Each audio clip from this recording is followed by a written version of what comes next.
This is America Daily, bringing you the best in truthful news updates and in-depth reports happening now. So you threw your hat in the ring on May 8th, and right out of the gate, you've asked for support in getting the required 65,000 donors. So first tell us, or tell our listeners, a little bit about your background and also how you are doing so far in getting the 65,000 donors. Sure. So my background is kind of a varied one. I started as an investment banker. Actually, before that, I started in politics. My first job out of college was running a campaign for a statewide controller of Maryland. It was a Democrat, actually. And that was my first job out of college. And afterwards, I was trying to figure out what I want to do in my life. I kind of felt I wanted to get involved in politics, but wasn't exactly sure what my next move was. And the guy who I ran the campaign for gave me some very sage advice. He said, well, if you want to do politics, why don't you go into my field first, investment banking. He was a Goldman Sachs banker, make some money, and then go back to politics. You're not living hand to mouth, which is most people know who are involved in politics. It's not a highly paid profession. So I said, great, what's investment banking? Now, I was a philosophy, political science major, never took a business course in my life.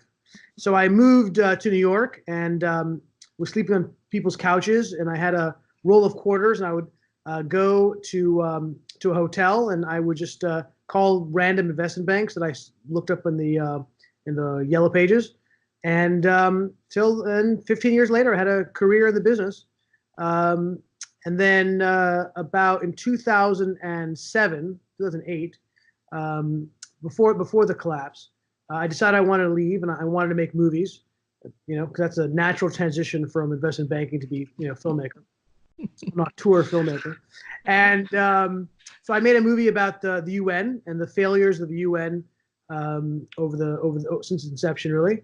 And it's kind of sort of a Michael Moore style, dark satirical movie. And it did well enough, or kind of launched my new career in filmmaking. And I started making these shorts afterwards. And then here we are. That's so how are you? Nutshell.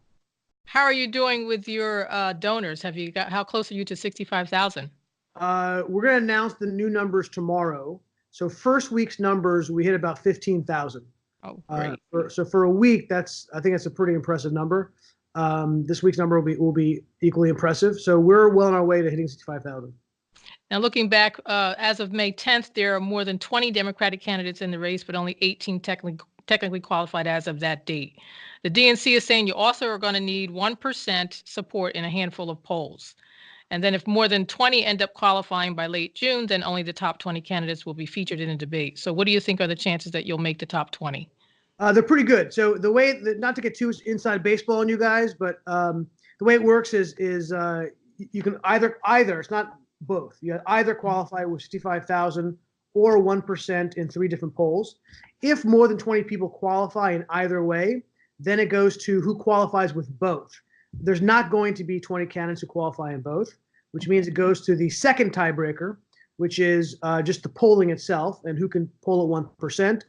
It looks like they had a Quinnipiac poll that came out just today, and the guys I'm really competing with and jockeying for the last few slots polled at 0. So that includes Seth Moulton, de Blasio, Bennett. So I'm hoping they're going to continue to poll at 0. Then the third tiebreaker is it goes to how many donors you have. Okay. And the top 20 people with the top donors will make it in. So I feel that we could be very competitive if it's going to be a horse race on how many donors you end up having. Okay. Now, you are a registered Democrat. I am. But in your announcement video, you stated the Democratic Party has become the party of socialism, open borders, and late-term abortions. They've become so radicalized over the past several years that I feel compelled to try to bring some sanity into the discussion. And you've also said, I think you did. I said that. And you've also said that you want to hold Democrats accountable. Yes. So what are your policy plans, and how will you deal with these issues in the upcoming debates? Listen, this is the reason why I'm here, so I can get in the debate and I can speak truth to power, and I can hold them accountable for these views. I don't think the people who are going to be asking the questions will hold them accountable for these, what I view as radical views. Certainly the candidates themselves, I don't think will hold each other accountable for these views. And I believe all those things are true with the majority of the candidates who are up there. And I think that, look, I see myself as a savior for the Democratic Party. I think these views are outside, never mind of the general electorate of America. They're outside the main views of most Democrats. I don't think most Democrats will say that we don't embrace capitalism, we want to be socialists. I just don't believe that. I don't believe that in fact, I know that most Democrats don't want to make illegal late-term abortion outside of very specific criteria. So yeah, no, I think that these are things that they need to be held accountable for. This radical shift to the left that I've seen in the Democratic Party is going to rip the party apart. They will not be competitive with this president, particularly with a good economy, if they're running so far to the left. So what is your stance on abortion and gun control? Do I have to come up with stances now? If that's part of running for president? So let me think. Do you want to answer that? Sure, of course. No, happy to. So Okay. when it comes to abortion, I am pretty firmly inside of where I think most people are. I think Roe v. Wade is a pretty good standard on abortion. I think it makes very clear that you cannot put restrictions on abortion when the fetus is not viable outside the womb, and that day is determined by science. And then once it becomes, you're talking about 4, 5, 6 months in, then you can very well put restrictions on it. We should put restrictions on abortion. So I feel that I fall pretty much within the mainstream of most people in this country. What was the second question? Was it? And then the other was gun control. Yeah, What's your stance on gun control? I'm a firm supporter of the Second Amendment. I believe we all have the right to own guns. At the same time, there's no reason why we can't have restrictions. I think the restrictions like, for example, having a waiting period make a lot of sense. I don't see why we wouldn't have a waiting period to get a gun, to make sure you have a background check. I think that makes a lot of sense, and I certainly support those measures. I think that there obviously should be limits as to what kind of weapons you could own. I see no reason why somebody should be able to own a bazooka. So if you can own a bazooka, then you can lay down some criteria on what kind of restrictions to guns you may have. But other than that, I am pretty libertarian on gun control. Now, do you consider yourself to be more of a conservative? And if so, why have you chosen to run on the Democratic ticket? Yeah, I don't like labels, and but certainly the Democratic Party does not preclude a conservative to run. I think if I were to compare myself to some other people, I think I would put myself in the Scoop Jackson, Patrick Moynihan, dare I say JFK mold of politics, and it's kind of where they came from politically. If you want to call that conservative or centrist, I don't know. You can label it the way you want. I just look at the issues and I see what makes sense. So, and I said, party, as far as the Democratic Party, look, if I thought the Whig Party would give me the right platform for what I believe should be said and what I believe ails our country, then I'd run for the Whig Party. Right. But yes, the Democratic Party made sense for me. So Fox News declared you as the 23rd Democratic presidential candidate, but mainstream media outlets such as CBS, ABC, and the Associated Press don't list you as a candidate. No. What has been your experience with mainstream media since you announced your candidacy, and do you think they are taking you seriously? Since I announced, some have been. Newsweek has covered us a couple of times. It was fine. I could quibble with the coverage, but it was overall, pretty much fine. No, we have not been put on that list. I think they're going to have egg on their face when they see that that I qualify, and they're going to have to deal with it last minute, and they don't have a chance to understand what I'm running for, what I stand for, and what I represent. So I think they're making a mistake not including me. We announced our first week's numbers. My guess is those numbers are better than the people who haven't announced their numbers.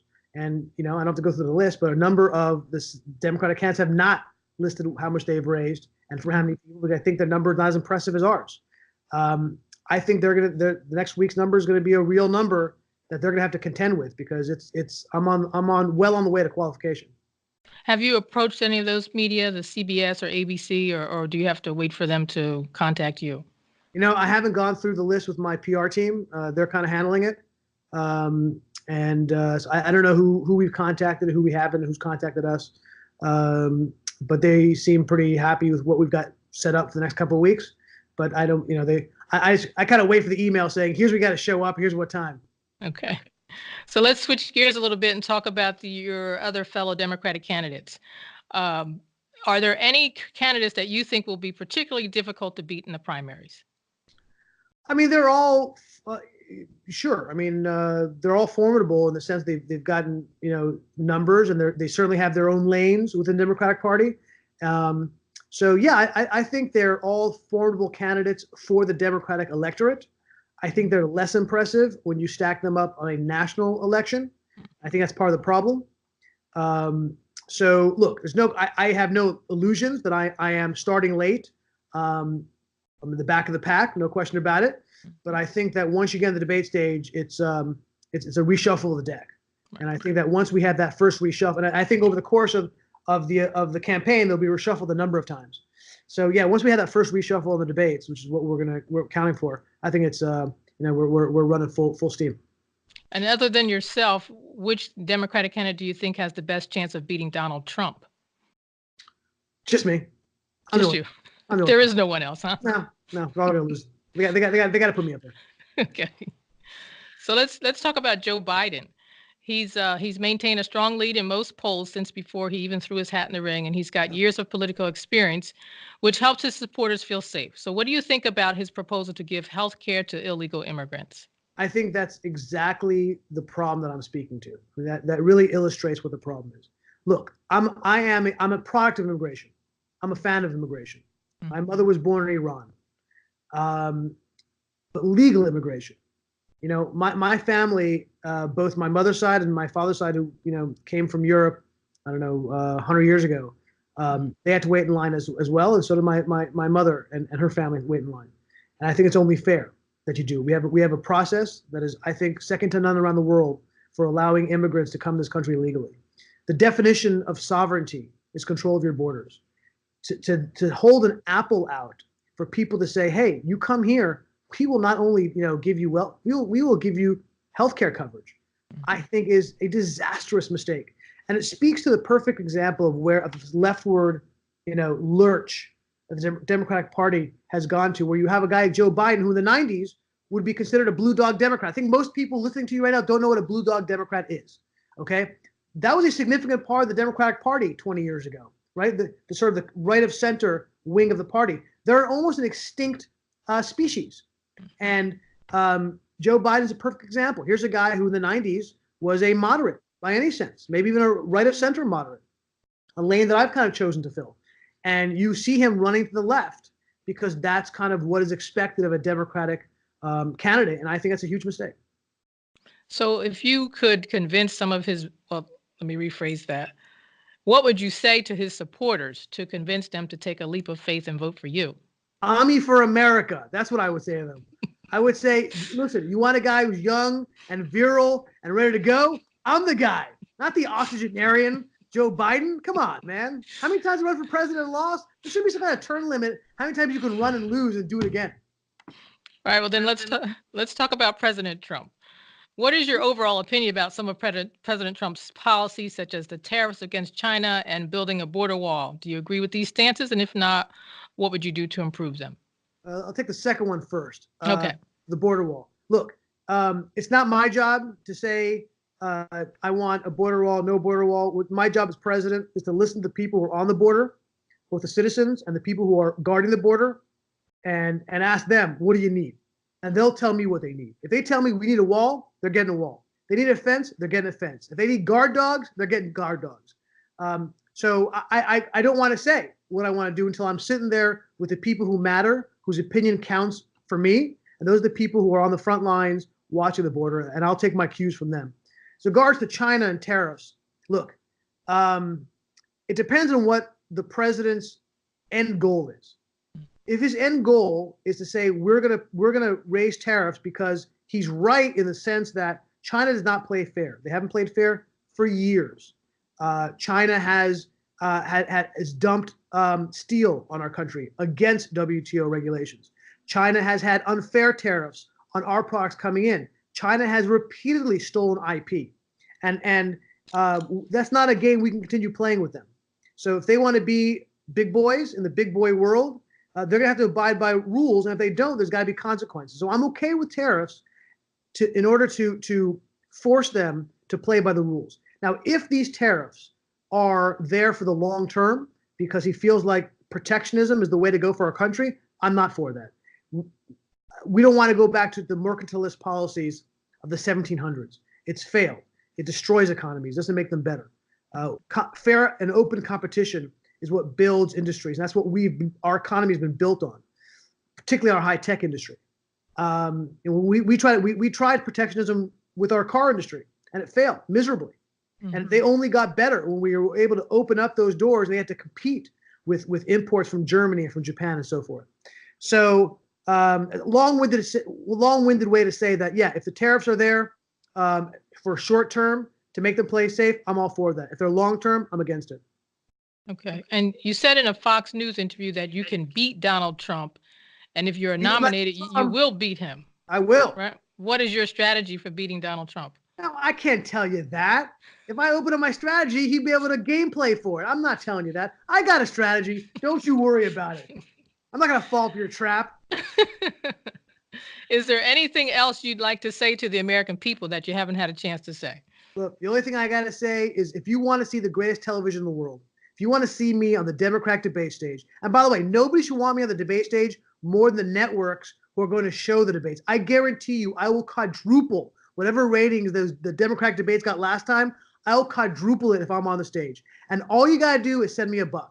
AmiForAmerica.com. Send me $1. I need 65,000 people. We're well on our way, but we can't sit on our success. I got to beseech you guys and beg, it's the worst part of politics, to send me $1. What's $1 to see the greatest show on earth when the Democratic debates come around and I'm sitting there with my podium? So that's what I got to say. Ami Horowitz, the 23rd Democratic candidate for president. Thank you for joining America Daily. Thank you very much. My pleasure. This is America Daily, bringing you the best in truthful news updates and in-depth reports happening now.